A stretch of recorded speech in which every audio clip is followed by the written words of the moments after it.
প্রাপ্তবয়স্ক হয়, সে যখন উপার্জন করে তার সকল টাকা আর পয়সা এনে মায়ের কাছে দিতে হবে, বাবার কাছে দিতে হবে, তারা যা খুশি করবে, না, শরীয়ত এটা বলে না। শরীয়ত বলে সম্পদ যে উপার্জন করেছে এর ব্যাপারে অধিকার একমাত্র তার।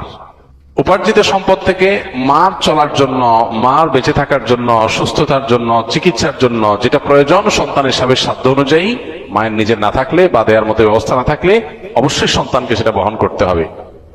আর স্ত্রীর সর্বাবস্থায় স্বামী হিসাবে স্ত্রীর ভরণ পোষণ এটার ব্যবস্থা করতে হবে। এর বাইরে উদ্বৃত্ত টাকা সেটা ছেলে কি মাকে উপহার হিসাবে অতিরিক্ত দিবে, না স্ত্রীকে দিবে, না কাকে কত দিবে, নাকি আদৌ কাউকে না দিয়ে নিজের অ্যাকাউন্টে রাখবে, এটা একান্ত তার ব্যাপার। এখানে শরীয়ত মা বাবাকে ইন্টারফেয়ার করার অধিকার দেয় নাই সেইভাবে যেভাবে আমাদের অনেক মা বাবা মনে করেন যে তাদের অধিকার আছে।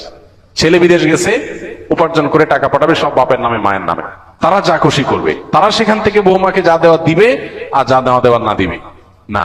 এভাবে আসলে ইসলাম মা বাবাকে এতটা অধিকার দেয় না যে সম্পদ সারা জীবন যা কামাই করবে সব বাপ মা যা ইচ্ছা তা করবে, জি না, এই সুযোগটা নেই। অনেক মা বাবা এটা জানেন না এবং এখানে অনধিকার চর্চা করেন তারা।